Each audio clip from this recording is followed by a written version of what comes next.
Então, com vocês agora, Ulisses Almeida, monitorando cargas com Python. O Ulisses é desenvolvedor Python desde 2004 e diretor de desenvolvimento da Millennium Informática.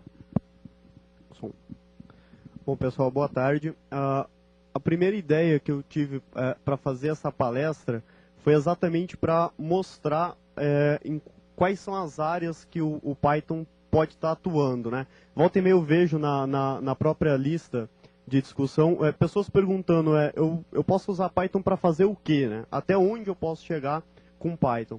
Então, isso daí foi um cliente, ele chegou para mim, ele precisava, na verdade é parceria entre duas empresas, o desenvolvimento, né? E o cliente ele precisava monitorar cargas de caminhão baseado em módulos de celular. Tá? Ele teve essa ideia, só explicando um pouquinho o contexto, porque hoje é comum os caminhões serem monitorados por GPS. E você tem uma precisão muito boa dentro do GPS, a margem de erro é muito pequena. Só que os ladrões estavam ficando espertos, eles faziam o quê? Eles rendiam o motorista, colocavam um caminhão do lado, transferiam a carga para outro caminhão e fugiam com a carga. Então não adiantava nada monitorar o caminhão, tá? Porque o interesse principal dos ladrões não está em cima do caminhão, e sim em cima da carga. A ideia dele é esconder um módulo desse dentro da carga, que se o cara transferir essa carga para qualquer outro lugar, o módulo vai junto, vai estar escondido. Normalmente é uma pessoa só da empresa que está fazendo monitoramento, que sabe onde está essa carga realmente, ou duas pessoas, uma do ponto origem, outra do ponto destino, e a ideia era essa, tá? Então, os requisitos, assim, a grosso modo, do projeto, era fazer com que o sistema conseguisse se comunicar com esse módulo através de SMS, tá? Ele não é um celular comum, ele é um celular, ele tem toda a comunicação de celular, mas ele não tem teclado, ele não tem display, ele não tem nada. Ele só sabe receber uma SMS bem padronizada e ele responde essa SMS com as informações que a gente precisa, que é o código de cada antena que ele está conseguindo encontrar, tá? A partir da hora que a gente tem esses códigos, a gente precisa determinar qual é a área provável de localização.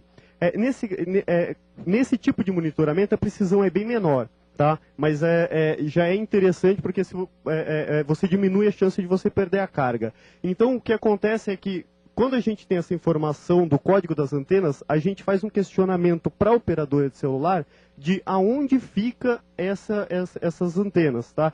E a operadora de celular vai responder para a gente utilizando coordenada geográfica, certo? Então a gente precisava determinar a área provável de localização. E como as pessoas que iam estar monitorando isso são pessoas que não têm um conhecimento muito grande, eles são monitoradores mesmo, a gente precisava obter o mapa da região e pintar essa localização provável no mapa, para facilitar para o usuário essa monitoração, tá? Inicialmente, o prazo de desenvolvimento para esse sistema era de 2 meses. Isso até me preocupou um pouco. O prazo foi estendido, mas não pelo fato da linguagem, o problema de desenvolvimento.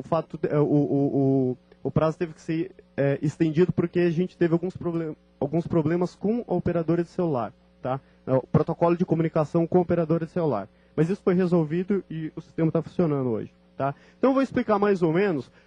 Na verdade, eu vou colocar aqui como que funciona um questionamento que o controlador, se ele está com alguma má impressão, ele pode pedir uma posição instantânea, que é o controlador que pede a posição. Normalmente, ele monitora vários módulos e esses módulos são agendados para pedir a posição a cada 5, 10, 15 minutos, isso é definido pelo sistema, tá? Mas quando ele pede uma requisição instantânea, só para a gente entender como que funciona, o cliente ele faz essa requisição para o sistema Cargotrack, que é o sistema de monitoramento. Esse sistema de monitoramento ele vai criar um SMS e vai mandar para esse módulo. Tá? O módulo vai responder o SMS e aí a gente faz um questionamento para a operadora de celular da onde fica, onde está cada uma dessas antenas. Tá? Quando a operadora de celular responde, a gente tem que calcular qual é a área provável já, por coordenada geográfica. Quando a gente tem esse cálculo, a gente tem como pegar o centro dessa informação, o centro do mapa. E aí, ele tem um contrato com um servidor Webrasca, que é o mesmo servidor usado pelo apontador UOL. tá? Esse WebRASC, a gente passa para ele uma coordenada geográfica e ele retorna para a gente um mapa dessa coordenada. E esse mapa é um mapa do Brasil, com as rodovias e com algumas informações. Tem alguns pontos do Brasil, até onde fica cada radar, ele tem como te definir, ok? E aí a gente vai desenhar o mapa, e em cima do mapa a gente vai pintar a área provável, tá? Os demais slides aqui são só screenshots do sistema mesmo. Uma tela de login, que não é muito importante. Aqui está uma tela do controlador, que é o cara que ele fica dentro da empresa do cliente verificando se a carga está indo para o local correto, tá? Então, ele tem só aquela área vermelha ali, é a área provável de onde esteja o módulo, e o X seria o ponto mais próximo. Esse X é calculado em cima da antena com sinal mais forte, ok? Na empresa de segurança fica o que a gente chama de visualizador, que é uma pessoa que ele tem um controle maior, uma visualização mais correta do que exatamente está acontecendo, tá? Então, o visualizador, ele consegue ver todas as antenas. E aí ele consegue ter uma ideia melhor de onde mandar a equipe de busca. Sobre essa precisão, esse módulo ele tem um emissor de radiofrequência, que aí a pessoa que vai fazer a busca, ele tem um localizador de curto alcance. É curto alcance, mas em campo limpo pode pegar até 10 km. Se você tiver de helicóptero, com certeza 10 km você consegue detectar. E ele chega até, se eu não me engano, a margem de erro desse localizador por radiofrequência é de 30 centímetros, né? Então tem como você chegar em cima de onde está o módulo, tá? Aqui é uma tela com zoom, tá? Esse zoom é o WebRASC que faz isso, a gente só tem que pintar a área, tá? Esse X está 2 ruas abaixo de onde está o módulo realmente, tá? Que é a casa do cara que contratou o serviço. Aqui a gente tem a lista dos módulos que a pessoa está controlando. Então ali a gente pode ver que tem o status, saber se o módulo está parado, se está em movimento, o endereço deles. É só clicar em um módulo que ele aparece ali no mapa, tá? Aqui a gente tem um painel de alarme para ativar a radiofrequência, para ativar um modo sleep, para gastar menos bateria. Tudo isso é controlado por SMS, tá? A gente pode colocar lá um alarme de estacionamento. Esse alarme de estacionamento é para quando o caminhão para em algum posto para pernoitar, né? Se tiver qualquer movimento nesse módulo, ele manda um SMS por conta própria e aí o sistema tem como soar esse alarme. Tá? É um JavaScript que joga uma janela com um flashzinho apitando, então o controlador tem como ter atenção em cima disso. A gente faz dessa forma porque SMS custa dinheiro e custa a bateria do módulo também. E como ele tem uma bateria independente da bateria do carro, como é o GPS, a gente precisa se preocupar com isso. Tá? Então, quando o caminhão está parado, a gente só liga o alarme de estacionamento e não fica trocando SMS com ele. Bom, era isso que eu tinha para comentar. Se alguém tiver alguma pergunta mais técnica de como que isso acontece, eu posso responder agora no curto tempo que a gente tem. E se der tempo também, antes de eu ir embora para pegar o avião, que daqui a pouco a gente está indo. Bom, só antes da pergunta, o Ramiro Batista está aí. Ramiro, se quiser já ir se aprontando. Se bem que o Rudá, você está se preparando aí para a palestra também. Então, vou fazer o seguinte, o Rudá já está aqui nos boxes. Então, então você quer esperar e eu chamo o Ramiro? Você está pronto, Ramiro? Você ligar o computador e pôr o CD.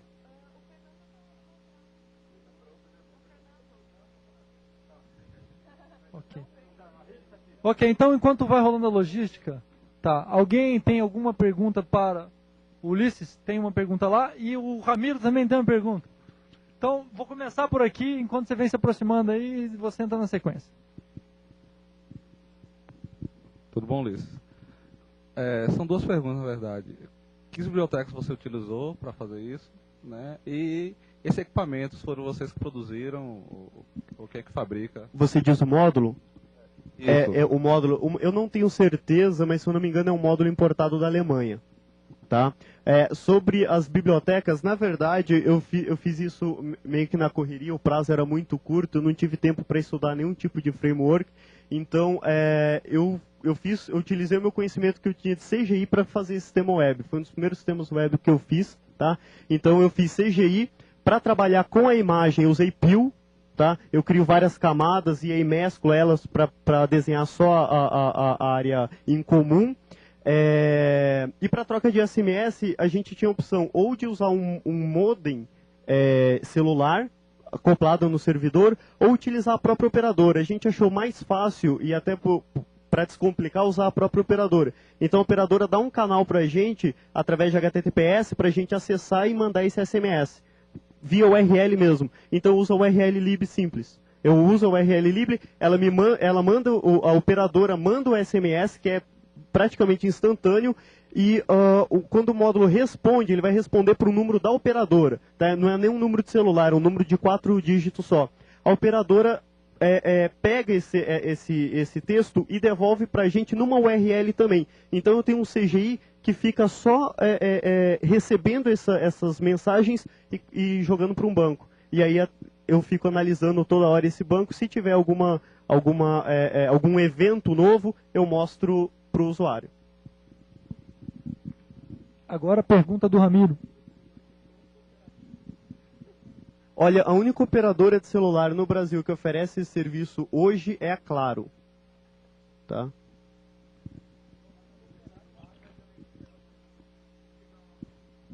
O problema é a cobertura. O problema é a cobertura. Por exemplo, a gente teve um problema muito sério em Minas, porque a Claro falou que tinha cobertura no país inteiro, e aí o cara vai e manda uma carga, acho que foi para o Rio Grande do Norte, uma carga de 2 milhões de reais. E quando entrou em Minas, o caminhão desapareceu. Entendeu? O cara ficou desesperado, ligou para mim desesperado, querendo que eu falei, cara, eu não tenho como fazer. O que a Claro está me retornando. Porque quando o módulo manda os códigos, a gente tem como identificar a operadora. A Claro, ela tem um número fixo. E estava vindo só outra informação, ou seja, era roaming. Eu falei para ele, se a Claro não sabe onde está a antena, a gente não tem como saber. E aí ele simplesmente não fechou contrato com nenhuma empresa que passe por Minas, ou que precise passar por Minas.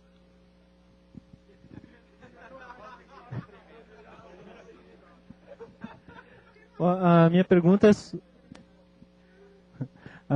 é sobre o servidor, aquele web, alguma coisa, como é que era? O Webrasca. Ele é um servidor público, aberto, qualquer um? Não. Isso é um serviço pago. O cliente ele tem um contrato mensal e também através de URL. Eu mando uma URL falando qual é, através de parâmetro de URL, qual é a coordenada geográfica que eu quero, qual o tamanho, qual é o nível de zoom que eu quero, e ele me devolve um XML falando algumas informações como nome da rua, eu não sei se vocês viram, tem o nome da rua ali, qual cidade, estado, e aonde está o GIF. Aí eu faço uma outra, eu abro uma outra chamada de URL, onde eu puxo esse GIF para a máquina, e aí é que eu vou tratar ele. O mais interessante é que isso apesar de ser essa troca de informação, a partir da hora que eu tenho a informação de aonde estão as antenas, eu cheguei a ficar preocupado, na minha máquina chegou a demorar 15 segundos para montar essa imagem, tá? Eu fiquei preocupado com isso porque era um tempo considerável. Usando o Psycho eu consegui diminuir esse tempo, só que a imagem ainda gerada, a imagem do PIL, esse GIF era grande, e aí com um comando externo eu consegui otimizar mais ainda o GIF, e aí passou a ficar uma velocidade aceitável. E esse contrato é a sua empresa que fez? Ou Não, é o cliente. A gente só fez o sistema de troca de SMS. O contrato com a Claro, o contrato com o Webrasca, tudo é o cliente que tratou. Eu nem sei como que funciona exatamente, valores, nada. Olha, eu não lembro agora, mas deve ter baixado para uns 5 segundos no máximo. A hora que eu tenho a informação até a hora que termina de carregar a imagem remotamente, tá? Porque o servidor fica num local e as empresas vão estar conectando remotamente através de internet, provavelmente um ADSL, para monitorar a própria carga.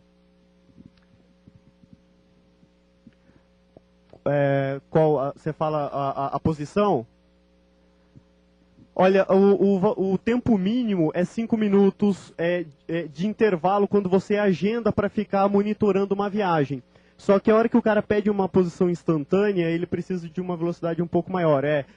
Por exemplo, ele está lá monitorando, a cada 20 minutos chega uma posição. Aí o cara tem lá um sexto sentido e acha que alguma coisa está errada no meio desse tempo. Aí para ele não precisar alterar esse agendamento e esperar que dê o tempo, ele vai e pede uma posição instantânea. E isso daí precisa ser um pouquinho, a resposta precisa ser um pouco mais rápida. Aí, isso, contando com a troca de SMS e resposta, não costuma passar de 1 minuto e meio. Mais alguma pergunta para o Ulisses, pessoal?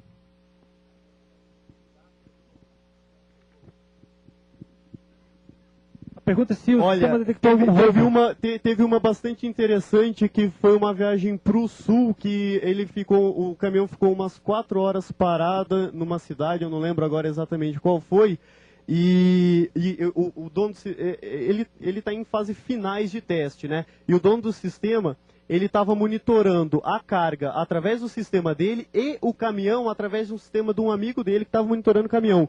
E quando saiu dessa cidade, a carga foi embora e o caminhão ficou. Ele desesperou, ligou para mim, eu falei, não, tá tudo certo, é isso mesmo. Ele ligou pro cara e aí falaram que realmente houve uma troca no caminhão. Então o sistema funcionou já, simulado, mas funcionou. Eu não sei se foi para testar mesmo que o pessoal fez essa troca de caminhão.